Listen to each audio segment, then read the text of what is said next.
My name is Michael Makati. I'm a 10th grader, and this is my 5th year working with the Aerospace and Innovation Academy. Now, last year I became the student policy lead, and today I'm excited to share with you one of our biggest projects.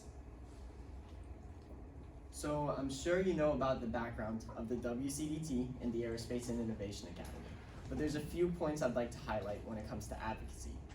Our first project with advocacy was the 2 House resolutions we passed in 2018 and 2020, House Resolution 85 and 109. And because we were able to launch CUBE satellites with NASA's CSLI program, we wanted to make that more accessible to other high school and middle schoolers. So with Brian Mast, we passed these 2 resolutions to make them more well known to other students passionate about aerospace. Now, the second thing we do, as you probably know, is we advocate for general space policy at Florida's Space Day every year. And we've been doing this for the last 5 or 6 years. So now that we've been doing it for so long, we've recognized some trends and some issues that pop up over time. And this leads me to the 2 issues in the status quo. Now, the first one is directly related to aerospace, and that's the graying of the aerospace workforce, which means there's a lot of people reaching the age of retirement in the industry, and there aren't enough young people entering into the industry. And what this means is that when those older people leave the industry, they cannot pass on their knowledge to the younger people, and those younger people are not able to fill in the roles of the people leaving or provide the ability to grow the industry. So this is the issue we're trying to target. In fact, almost 30% of the aerospace workers in the United States are over the age of 55. Now, the second issue, unrelated to aerospace, is the large underserved population in Palm Beach County, where most of us are from in the Aerospace and Innovation Academy. Now, Palm Beach County is a very wealthy county.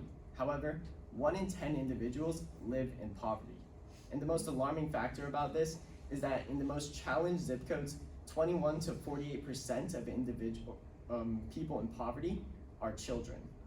And what this means is that when these children are trying to get a job, they don't have the necessary employable skills, they don't have educational opportunities, and they don't have the resources necessary to gain employable skills and get a good paying job. So in the long run, this creates a cycle of generational poverty, which is something we're trying to prevent. Now you can see a map of the income levels in Palm Beach County, as well as 2 pictures here. And I included those because I wanted to indicate that aerospace is not just space or aviation, it's both. And that means there's a large variety of job opportunities for individuals to obtain. So now that we have these 2 issues, we wanted to find the solution. And that's when we stumbled upon an appropriation. Now I have the definition here, but an appropriation is basically where the government approves a plan to better the community in some way. Now our goal was to better the community by bolstering the workforce through education. And that's exactly what our appropriation was about. So here's our proposed solution. Now, before I go into it, I'd like to turn your attention to the image here. It's this aerospace workforce pipeline. So there's 4 phases. First, K through 12 engagement and its exposure. This is where students get interested in STEM. Then secondly, skills education, where you gain the necessary employable skills to enter the industry. And this can be anything from an associate's degree or a technician certificate, all the way to a PhD. Then thirdly, employees enter the industry and start to grow the industry. And finally, individuals leave the industry and pass on their knowledge to the younger generation. Now, right now, we can see there's a lot of people in the last part of the industry leaving the industry, and there's not enough people in the third part where they're joining into the aerospace workforce. So what we're trying to do is we're trying to bolster the first and second phases, K through 12 exposure and skills education, so we can strengthen the workforce. And we do this in 2 parts. This is what our appropriation is about.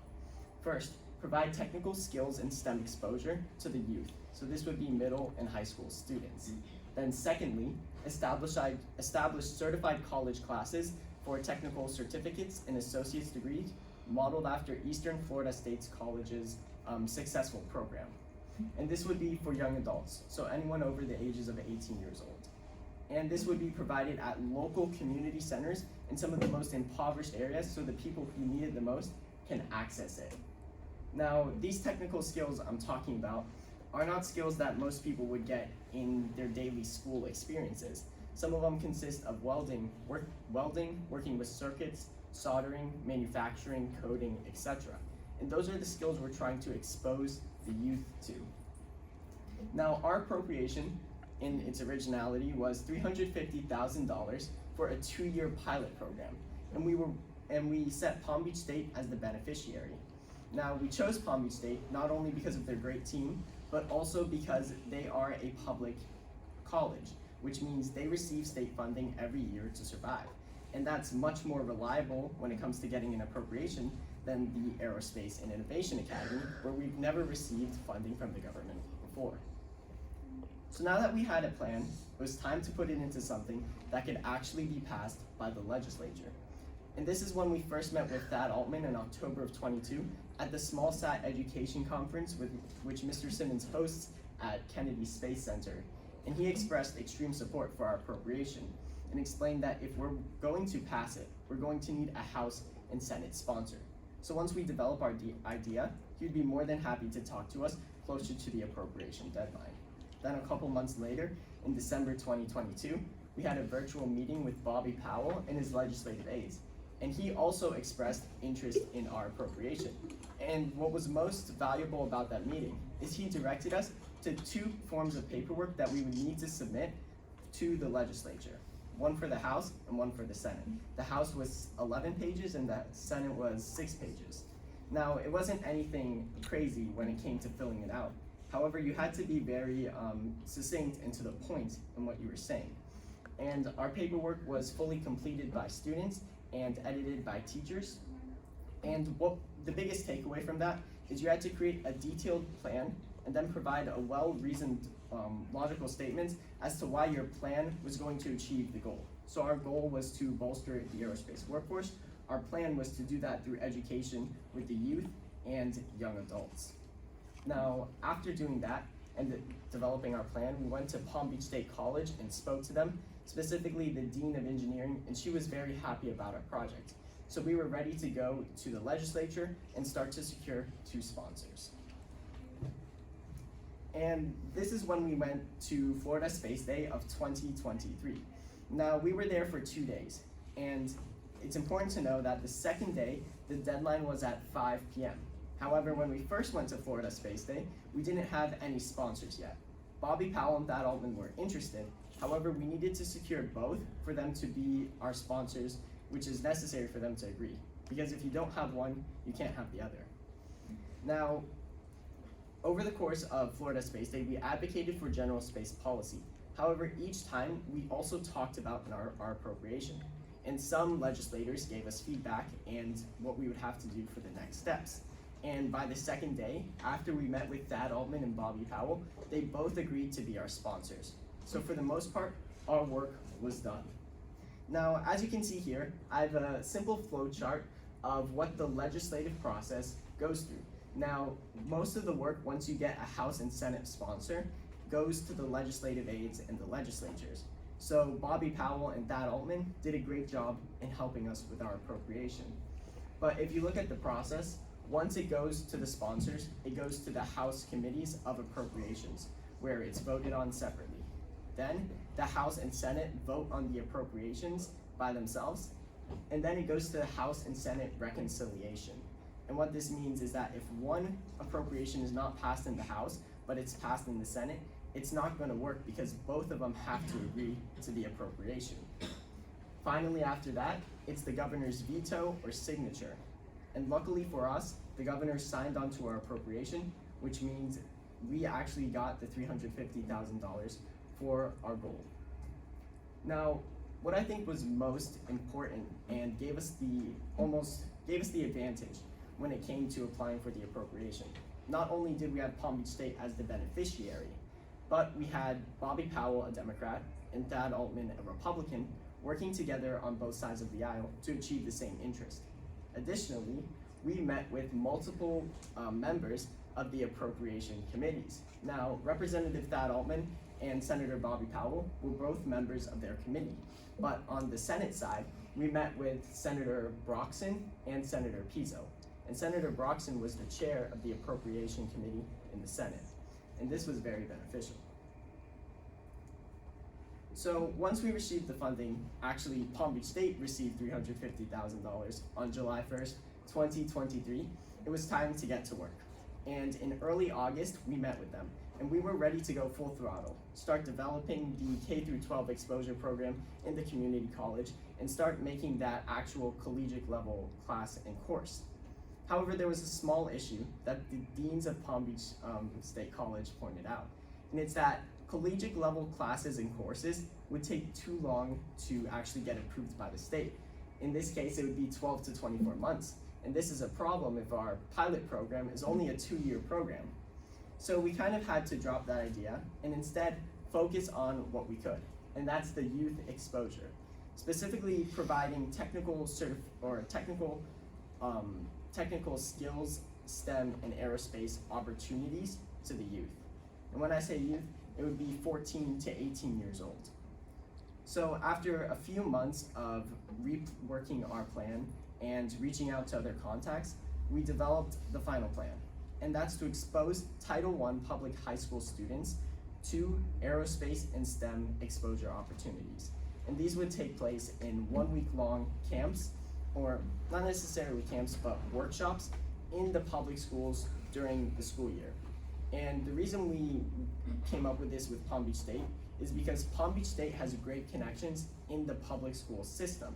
And it's much easier for them to get this workshop approved by the county rather than getting a collegiate level class approved by the state. And to do this, we're working with 2 companies.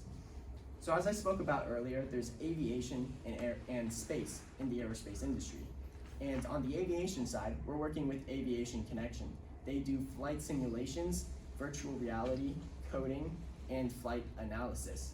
Whereas Near Space Launch focuses on high altitude balloons, circuitry, welding, or not welding, soldering, and data analysis, where you can go into the Near Space Launch portal and look at the actual data from your missions. And these are the 2 pieces of the aerospace exposure opportunity that we seek to provide these high schoolers with. So over the last year, this has been an amazing experience. And we've definitely learned a lot of lessons along the way, and we have a few plans for the future. So first, early coordination is one of the best deterrents to future issues. And although we had a great idea and we took the necessary steps in the legislature, something I think we could have done better was once we created our proposed plan, would be to go to Palm Beach State with that plan so we can make edits and adjustments to that. Because if we had done that, it would have deterred any future miscommunications or future changes. Secondly, plans are never final, be ready to adapt. And I believe we did really well with that with Palm Beach State College, because once we took our plan after it was approved, and we noticed we weren't able to get that collegiate level class and course approved, we focused on the youth development. And by doing that, we're still able to make sure that the money achieves the interest of bolstering the aerospace workforce through education. Now thirdly, add time buffers to deadlines, especially when dealing with bureaucracies. Now, working with any government or large institution like Palm Beach State, there's tons of systems in place that create a bureaucratic effect because things are always going to take longer than you would expect. So by adding in time buffers and getting your work done early, you're able to make changes because sometimes you might not get the opportunity to make those changes again. So our next steps are to update the legislature at Space Day 2024, and that's in a week when we're going up. Then to implement the current plan in spring of 2024. And finally, we submitted a new appropriation to increase teacher aerospace workshop training, also to expand the technical experience to the youth, and to develop CUBE satellite teams, particularly at FAU High School.